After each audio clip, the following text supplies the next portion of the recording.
grabs, where either CLG or Fnatic will be waiting for them. That best of 3 semi-final will be coming up directly after this. Then we'll be going over to the amateur tournament final, which will be Ninjas in Pajamas versus Copenhagen Wolves. Amateur tournament is what we're calling it. Final doesn't really seem that way. And then we'll end the day with a best of 3 for the pro final here at Intel Extreme Masters Cologne. Next week we'll do it all over again in Singapore. Yeah, we will. Actually, I can't wait. Singapore is a really great place, but the games that we have coming up for us today are just ridiculous. They're on such a different level right now, and the compositions we have going in here, Diamond kind of doesn't fit completely with the whole comp, with that Lee Sin, but I don't think it really matters. They always seem to make it work, and that pressure he puts out early on is really nothing you can shrug off. Well, you have to wonder what else he'd possibly go for. I mean, Jarvan maybe would fit into that, so he can get himself in there. Jarvan would. Diamond, you know, he's never been the biggest fan of Jarvan. He's never played, you know, a routine Jarvan in the jungle. I mean, he likes the Evelyn's brought out Karma, of course. Udyr is not scared to break out, but oh god, Karma! I forgot about that for a second there. Well, I mean, Karma, you'd be probably didn't really work the first game. A bit too much magic in this lineup if they added Karma in there as well. But we are going to be finding out here in just a second how this one all goes down. Darian will be ruining on that last great performance and hoping that this time around he can add a couple of kills into a great performance as well. But we're going to be finding out here as we jump into game for match number 2 between Gambit and Cloud9. Gambit now over on the blue side with that 1-0 lead, and we can look at the start there. We see that Rumble and Riven both starting with those Door and Shield here at the start. Yeah, and it's going to be very needed because obviously they're both melee champions, so they can be harassed really well with auto attacks. Gives you the block, gives you the regen. It's really going to work out, especially if you pair that in with any lifesteal or spell event, which High does have some lifesteal. But as we saw in the first game, Gambit did such a great job, or I should say Diamond in particular, did such a great job of counter jungling and controlling Meteos.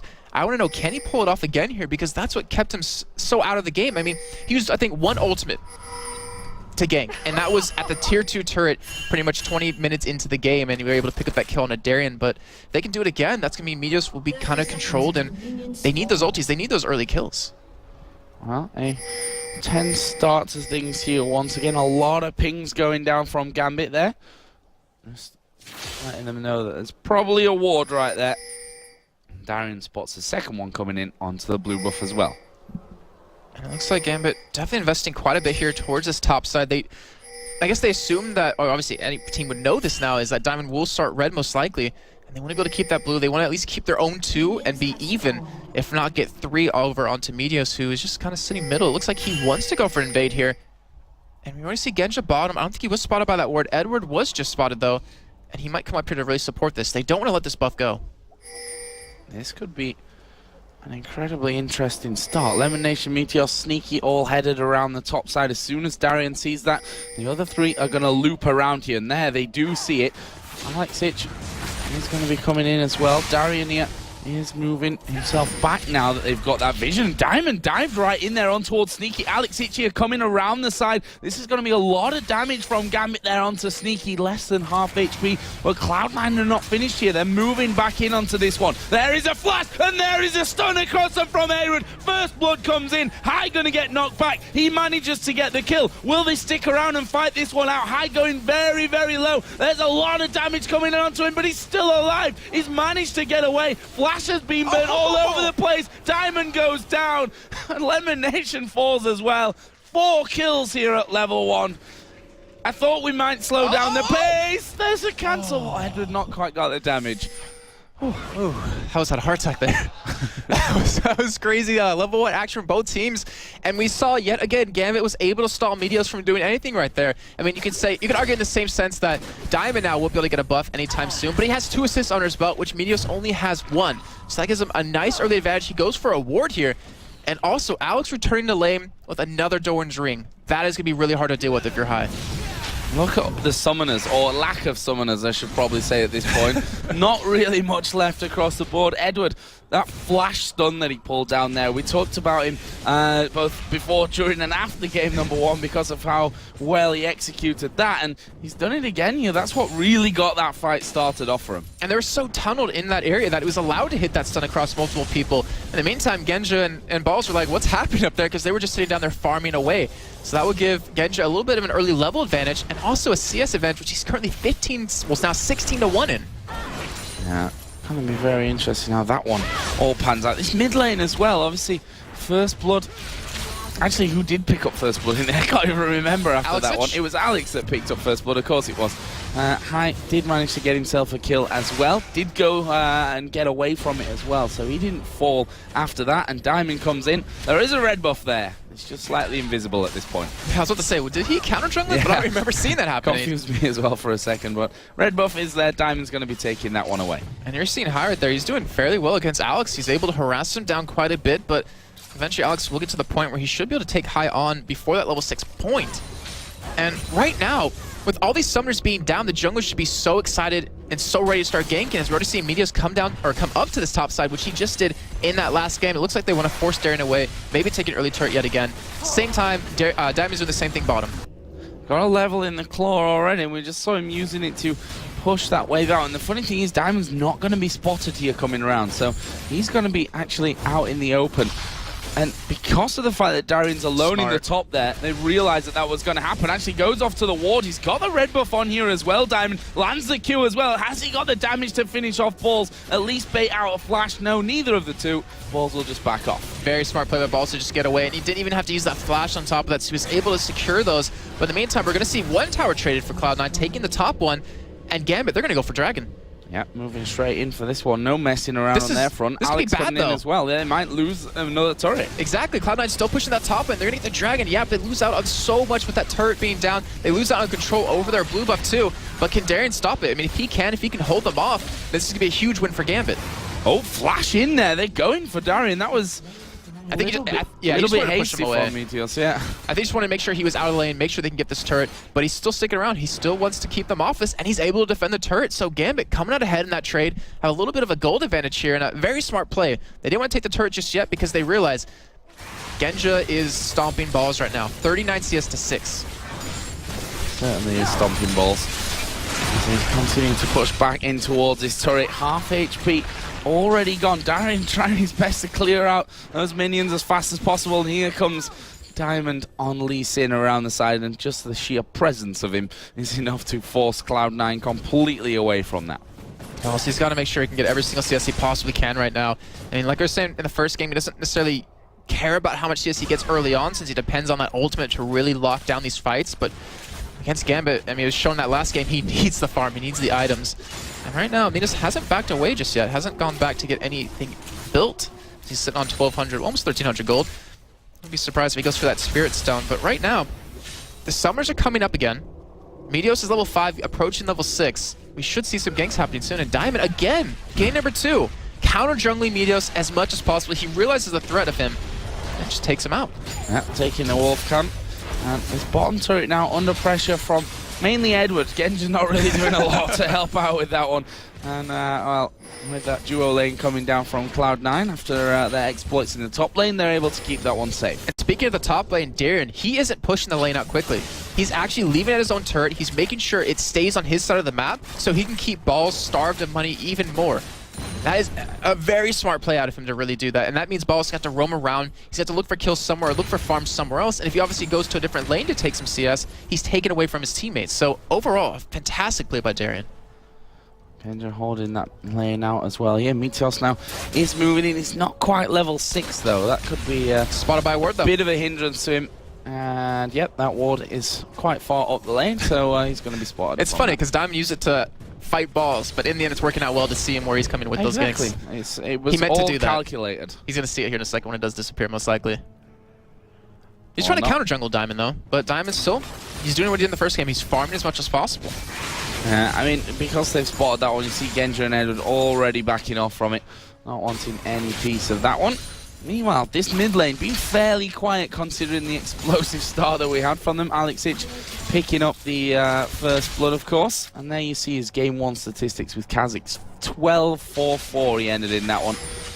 207 CS, not really a number that sounds impressive, but that's because there just wasn't a lot of CS in that game. Well, he was leading the game in CS, so that kind of shows you too. And right now, Mia's going to be able to get his blue. He's going to have level 6, so he can start to make these ganks happen. I want to know which lane is he going to go for. Darren is looking like a possibility up there if he combines with Ball's power to keep him slowed and to pick up that fear and the kill, but also middle. I think they want to control Alex because if an Orianna gets going and really gets to that point where you can do a lot of damage, your ultimate will be so devastating. Oh. This could be really bad up top. Now they spot Nocturne coming across, but are they going to know? Sneaky, meanwhile, down in this bottom lane going low. There is a super mega death rocket coming out. Has he got enough damage to kill Edward? Surely he does, and he will pick up that one. Genja here starts to back away. Meanwhile, Nocturne ulti comes in. They're going on towards Diamond. Darian has got very low as well. Think they should be safe to escape from this one, though. Not sure that they'll be able to catch up with them. Or with a flash, they may just, but they turn around. They take down Balls, but High there doing a lot of damage. Diamond will back off. High decides not to fight with Alex coming up from the mid. And with a 3-man gank coming in right there, Gambit able to trade 1 for 1, but in the meantime, Genja, he might go down bottom. He's stuck on the trap. That is bad news, but it's Lemon Nation tanking up the turret. Sneaky, not quite got the damage in there and decides not to chase. I am surprised he didn't die on that one. He was just standing there waiting and biding his time, but able to stay alive. Turret might go down though, but Diamond is heading down towards that bottom side, so he should be able to keep it alive himself. But so far, 10 minutes in, a lot of action happening, not a big goal difference, and it's only 3 to 4 kills currently. Now, Diamond just headed down there, but not ward in the tri-bush. They spotted him early enough and backed away from things. Meanwhile, in this mid lane, Alex continuing to pick up the farm. He's currently sat at 86 to the 71 of High's Riven, which you'd expect at this point. Fact is, though, High's got 2 kills under his belt yet to die. Brutalizer pickaxe in there already. That makes him so hard to deal with if you're Alex. He needs to invest into Seeker's arm guard, which he is building towards right now. And Alex, he was the number 3 gold per minute earner back in the summer split at 373, and it's showing yet again. He's always farming if he's not ganking or getting kills. He's always doing something, and it's always working out well for his team. But right now, with that 2-man push on the middle, he might be a little bit of trouble here. Doing something is always a good thing to do. I've generally found out. So it's a life lesson right there. Jason Kaplan special. So, push down the bottom side here from Riven and from Rumble. Again, just like, nope, not having any of that one. But they're going to lose their turret for it. And they might lose Dragon soon too. It is up in about 30 seconds. Cloud9 doesn't have the exact timer on it, since Gambit did take the first one really early on. They do have 3 men here. They have Darren and Alex middle, and if they can just stall them long enough, Gambit's going to get middle turret. Yeah, and they will be able to stall them. Going in, first of all, on towards Lemon Nation. Diamond connecting with his Q. This tower is down, but they've got to run. And Alex going to give himself command protect. And Lissandra moving away, obviously, with the claw, able to escape. Oh, Darren. Why? Not quite sure what Darian's plan was in all of this. I don't know if he had a plan. I don't think he had a plan, or certainly his plan seems to have come back and bitten him, but that's how it happens sometimes. He puts his ulti down anyway, even though he's going to die and he wouldn't have gotten any kill. But I suppose he's biding time for Dragon for the rest of his team. Well, that's a calculated play from Darian. That's how Gambit play. Is that your story? I'm giving him the benefit of the doubt. I don't want to give him the benefit on that one, because right now it's a 5-1-4, and we saw Cloud9 not use any ultimates right now from that. So Gambit, they have to kind of back away mostly. They can try to contest it as High does go middle and pick up a little bit of farm, but I'm not sure what Darren was doing right there. If Gambit were quicker, they could have got Dragon there, though. There were 4 men chasing Darian to pick up that kill. He used his ultimate and everything. He's probably like, guys, take Dragon. What are you doing? This is why I'm dying for you. This is how this works. Currently 0-3. Got himself that Seeker's arm guard in there now with the Sorcerer's Shoes as well. Alexich already building up that tier, Seeker's arm guard, and also working himself up to that Rod of Ages as well. Yeah, he's using that same build he used against the Red yesterday. Going for more of a tanky Orianna just to survive the damage that Cloud9 can put out, and trust me, they can do quite a bit of it. But Gambit, they want to be the ones to engage here. I mean, they have a ball delivery system in the form of Lissandra and Elise Sin. And Darren, he's going to go straight for that zone because he wants to be able to have that engage happen and then still stay alive. So, Dragon not quite picked up just yet. And there's good old Quick Shot. He's back again. He spelled everything right this time. He spelled everything right, so good job, Quick Shot, that one. And you guys can do the same. Obviously, we do filter them, so your troll tweets don't get there, apart from Quick Shots, apparently. He gets 2 in 2 days. Famous. Right now, we do have most of the action happening towards this dragon. It looks like both these teams really want to contest it, want to take it, get that extra gold for their side. Because no one's even dealing with that top lane, and right now the wave is currently pushing. And Dime, he's gonna go for the steal, he gets it! Wow. No, he doesn't, No, sorry. He doesn't. A little too excited there. But speaking of getting excited, Cloud9 coming in from this one. Darian actually going to get caught out from it. Does put his ulti down onto Elimination, but does literally no damage to him. And Gambit might get cleaned up from this one. Diamond kicks like balls, knocks him into Meteos as well, but 3 from Gambit backing away. Alex is coming around the backside though. A good shockwave here could change everything. High going very, very low. Where is the shockwave? Decides not to use it in for that one, but surely it's going to come out. There it is, and it misses everyone. Not the good shockwave that he was probably looking for. And now we see them turn around. Balls as low, will be finished off in the end. Meteos low, everyone's low, damn it. But where's the finishes? It's Sneaky coming in, gets the movement speed. Edward flashes over, Sneaky flashes in. It was a little bit awkward, but Edward still being chased. Zap will get the double kill.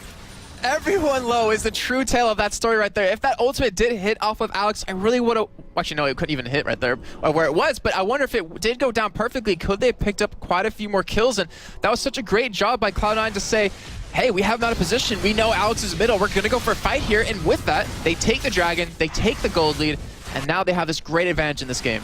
I feel like I cursed Alex somewhat there, a little bit. Darren here coming around. You're like, wait for it, it's going to be a good one. It's coming. It was a good one, and it was literally the worst possible outcome from it. He got a minion.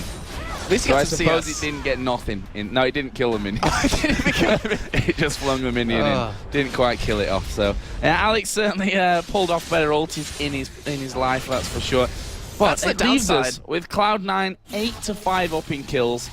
But the gold is not really a massive difference. There's 1,000 between the two teams, and Cloud9 having taken that dragon and have one more turret up just shows you how close it's going to be. It's going to come right back here with Darian on the bottom. Yeah, both these teams are doing a better job of farming this game and keeping it a lot closer. The only big difference is Darian and Balls, and that was just pretty much due to Balls going 1v1 against Genja in the bottom. But right now, he might get caught here. He's looking for a gank on a Darian, but he still has Genja in hot pursuit. He might just go in and try and kill Darian as well. That's certainly what he's aiming for. And this one, again, a little bit messy. High, the one that's taking all the damage, will throw down his ulti. There's a super mega death rocket coming from the back. High still chasing down, but he will fall before he gets the kill. They turn onto Sneaky. He's a dead man. The shutdown coming in. This is another kill coming down for Genja. A double for him. And just like that, Gambit pick up 3. And Darren, great job by him yet again to just kite as long as possible, trying to keep High away from it, allowing the rest of the team to come in from the back. And Cloud9, with the advantage they just had, have lost it. With that little bit of a player there losing those 3 members, they just lost completely that advantage. But if Meteos can get this turret, it will even things up back just a little bit. And I think he will, with that Siegeman in there, able to tank things up. And he's going to speed off as quickly as possible from it as well. And again, chasing down Darian. European teams learned long ago that Darian is just a bait on the end of a very, very scary hook from Gambit. The rest of the team is usually right there behind him. If you don't catch him between your own turrets, then he probably has a team behind him, most likely. Exactly. If he's not in your jungle, almost in your base, then then you know there's a team behind that. But just overall, I mean, these teams are playing really well. Cloud9 has been able to kind of spot a weakness within Gambit, really picking them apart when they start to rotate. Then yet again, Gambit being in the right position against Cloud9, catching them when they just kind of took the bait as they reeled them in. And I really want to wonder, how is this game to continue on, though? We do have High getting that Ravenous Hydra, so he has a great AoE damage on top of just being Riven alone. He's also 3-2. So he can put out quite a bit of damage. As you saw, he almost took Diamond and Darian down himself. He just didn't have that extra oomph he needed.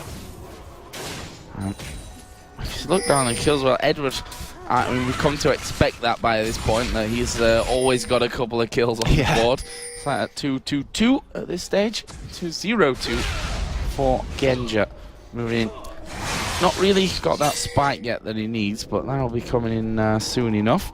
The Rod of Ages finish for Alex. Not really much for Diamond in the jungle. Obviously, he went in for that Sightstone so that he could have the wards available to using, you know, get in there at the back, kick him back into the team and what have you. He's still having a big impact though. Yeah, I mean, even the wards he uses, like we saw earlier on, to jump around, work out for their team. But right now, High, he's trying to push bottom. He's trying to get some more CS here. But you saw Gambit. They were ready. They wanted to go for the gank right there. And It all comes down to all the ward coverage they have. They can spot where Cloud9 is and work around that. And, you know, Meteos, again, hasn't had much impact in this game with that ultimate. He's been shut down very well with the whole level 1 that happened with him being delayed, with Diamond able to get both of his buffs. He just still hasn't been really proactive in making kills happen. Right now, High, he's seen by that ward, and we have 4 members of Gambit here. High, they're going to take him down from this one. The ultimate comes in, and that was an easy kill. Stood right on top of a ward. Thought he was being clever catching out Genja. In the end, comes back and bites him. Yeah, that was really unfortunate for him. I mean, I understand what he's trying to do, pick them apart one by one, but you cannot afford to die like that. Dragon will go up in about 2 minutes, but the kills are just being given over. Diamond able to pick up another kill for himself. He was already doing quite a bit of damage with just that Doran's Blade alone, but he's going to get more scarier than that now. That is that. Yeah, that Trinity Force, which is, as you said, the spike. Are they going to Are they going to go for a fight now? I mean, if you look at Baron, this is interesting to compare it to the last game. That I remember saying at 25 minutes, I think, or 24 minutes, because I even said it wrong. There were no wards whatsoever at Baron. This time around, things very, very different, though. Yeah, it's very true. That's a really good point, Joe, because, I mean, Gambit, they realize the game's very close. They don't have as much control over Cloud9 as they had prior. So they want to make sure that Cloud9 doesn't go for anything sneaky. And I remember hearing this, I believe it was out of Rivington saying during the summer split that Cloud9, like on average, I think it was halfway through the season, they finished games in 24 minutes. Like the fastest team in North America, and I believe even here in Europe. So they want to make sure that that's not a possibility. And it's a very smart play by Gambit. Well, I'll tell you a secret. They're not going to finish this one in 24 minutes. You say that. I say that, and I'll probably be wrong with that one as well. Although I wouldn't mind, because a third game would make me a very happy person. Dragon is coming up here in 40 seconds. Cloud9 already doing a little bit of scouting out there, making sure that one's clear. And High's like, Elimination, use that or come down here and just see where that ward was that caught me out and made me die earlier on. It's really weird to see is that Edward and Elimination have different build paths, kind of, where Edward's going to go for a little bit of damage with that Haunting Guise. He also doesn't invest into an Oracle early on. He didn't do it last game. He's not doing it again. And he's just trying to build that little bit of extra damage that can make him so deadly, where Elimination, he wants control of the map. He wants to be able to see where everyone is going, and it's worked out well for Cloud9, but right now, if Edward keeps building damage and Gambit keep getting these kills, that Oracle's not going to really mean too much. Well, it's perfect timing, at least for a Dragon, and as it spawns in there, that ward does go down. Gambit start to collapse back in. Cloud9 are there as well. This could be the next big thing. This is prime position, though, for Gambit to fight if Cloud9 do want to group up towards this Dragon because of the combo they have with the Sandra going in with the stun. You have the ball delivery system, but we do see some damage being traded here as we see Darren going in. He is going to go in, but is he going to go through? There is the Cullen doing a lot of damage to Meteos. Elimination takes a blast from Genja as well, and he's got the ball on his head. Not exactly your normal ball delivery system, that's for sure. And Gambit, they've just won position right there without really any troubles. But Meteos, he was going back. He's actually going to stay here in Gambit. They could have pushed the turret if Meteos did fall back, and Diamond did spot that, but now Dragon, they're looking at it like, hey, Meteos down to half health. We could probably go for it here. And it looks like they might make that happen, yet Meteos is still sticking around. They want to contest this. They don't want to let this slip away. We have to watch Edward go up there to Edward because he's getting ready. He's got his flash up, and his stun and Tivers are available.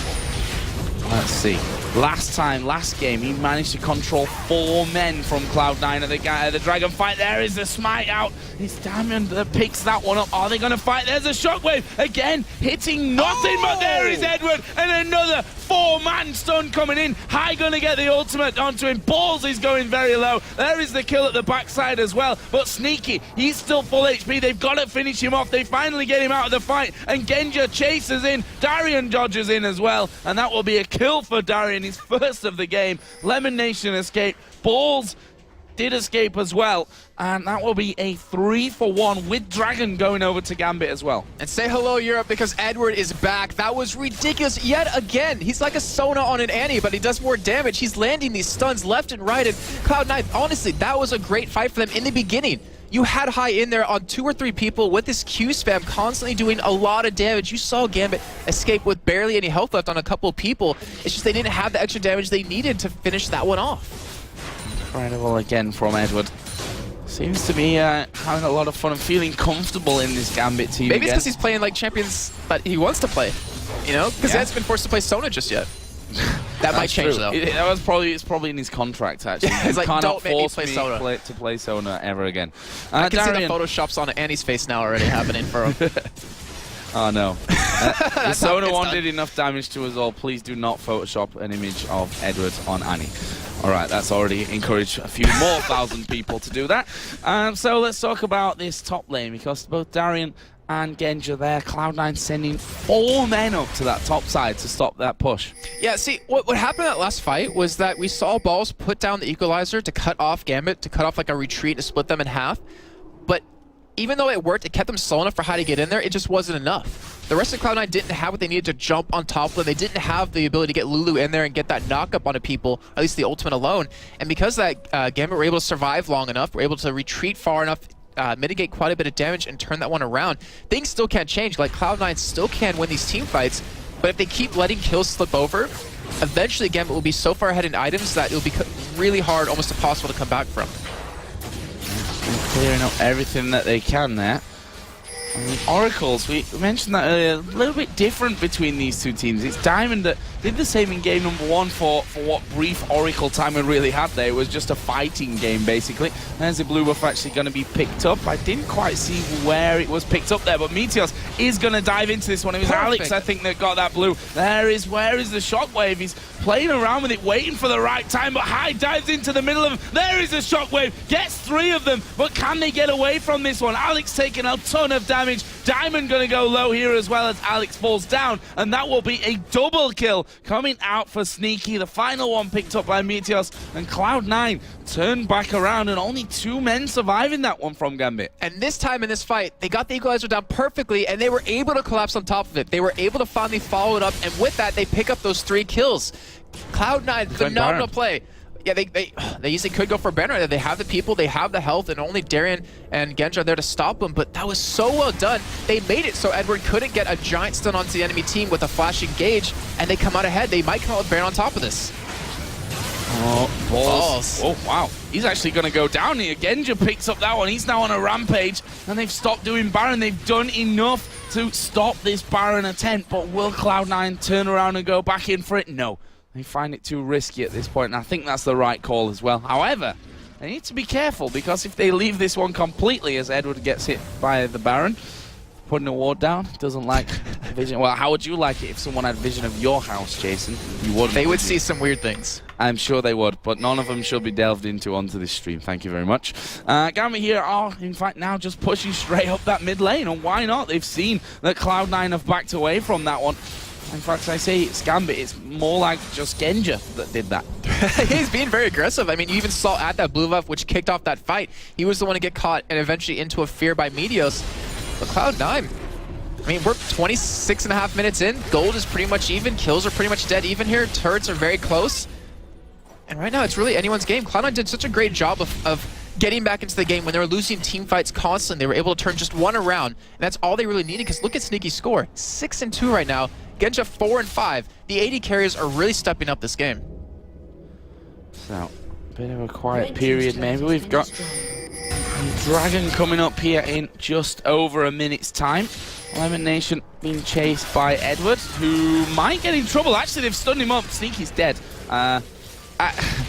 Completely caught out. He was like, yeah, I'm going to kill Edward. That'll feel good. But actually ended up just dying. It might cost him a lot, though. That was a little strange. Meteos is doing the red buff on Gambit's side. Hai is actually down, pushing the inner turret, and Gambit are just going to go rampaging straight through the mid. Yeah, with Meteos backing away, he's going to be able to finally get back and help, but without an AD carry, without the AD carry who has all the kills basically on the team to be here, they're going to get an inhibitor off of this. Yeah, Equalizer going down, but that's only going to get rid of the minions, and we can see the pushing. Genja going very aggressive once again. Doesn't get feared, and they're going to take it in him from that. That's a bad decision-making overall from Cloud9. It really is, and you know, Gambit, we always say, give him a finger, they'll take the whole arm. They punished Cloud9 for having Sneaky overextend by taking an inhibitor. Now they have the opportunity to go for a Baron whenever they want to, or just to kind of split push.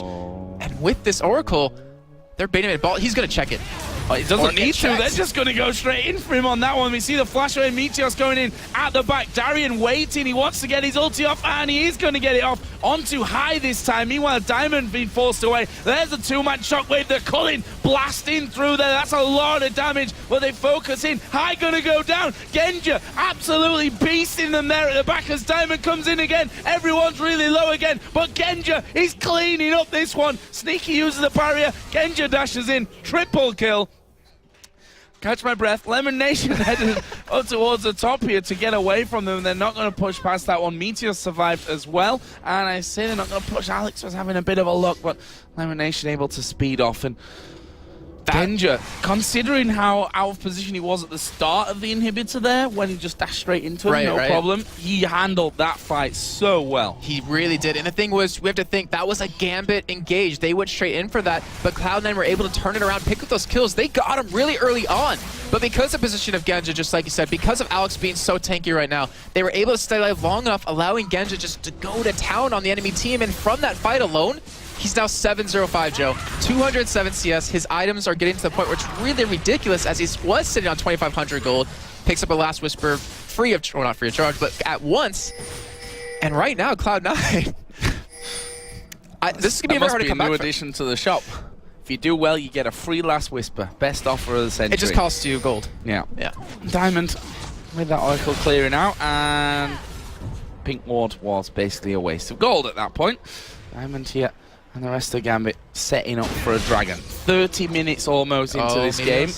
That was a good decision to put the ward down. Hidden vision there of that blue buff. Does he have his smite available? No, not quite. So that blue buff should be taken away and will be. It's Alex that picks that one up. Meanwhile, Genja did the dragon all on his own. He's so strong right now at this point that with Cloud9, if they don't focus him down, well, the question is, who do they focus at this point? Alex is going to be doing a lot of damage with that blue buff up. Darren's going to be providing a lot of control, and then to even get to Genja, you have to pass through an Annie on top of that. It's going to be very hard to get back into that side, and Genja, he's taking full advantage of that. He's playing his positioning so perfectly, and with Diamond coming around from the backside here, Cloud9 they either have to fight or give this one up. Yeah, oh, Darren doesn't follow through there on the claw. Diamond actually being hit here by Meteos at the back. This is a bit of a personal jungle fight there off to the side. The rest of the team saying, just leave me alone, leave us alone. We just want to 1v1, see who's better right now. Meteos actually did more damage in that one, and Diamond deciding to back away. But Gambit not doing the same here. They're going to wait and see if they can siege down this inhibitor. Oh, Edward, his flash is going to be up very soon. He's even got, I believe that's a distortion enchant for the flash cooldown, and he has Tibbers up. He's looking for another flash stun here. It's going to be a little bit harder to do in this base when they can spread out. But either way, this middle wave is pushing. Meteos is going to clear that one out because he has the ultra to get available. The Equalizer coming in, but just to keep them away and off this turret. They don't want to let this one fall. I have to say as well, Balls has been very quiet these last two games.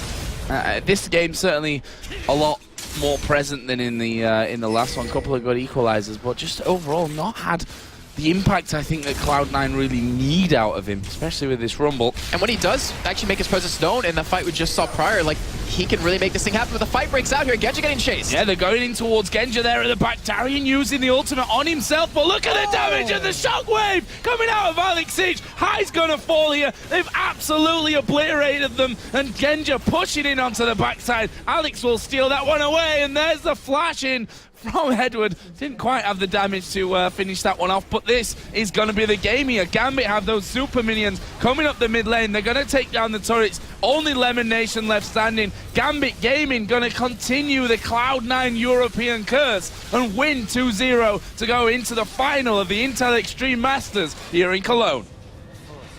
And that game was so well played. I really have to say both teams played that to a top level, but Gambit coming out ahead, constantly catching Cloud9 in bad positions, catching high early in the game, catching Sneaky, which gave them inhibitor, coming out ahead right there. But both teams really showing that they're the best of the best in their region.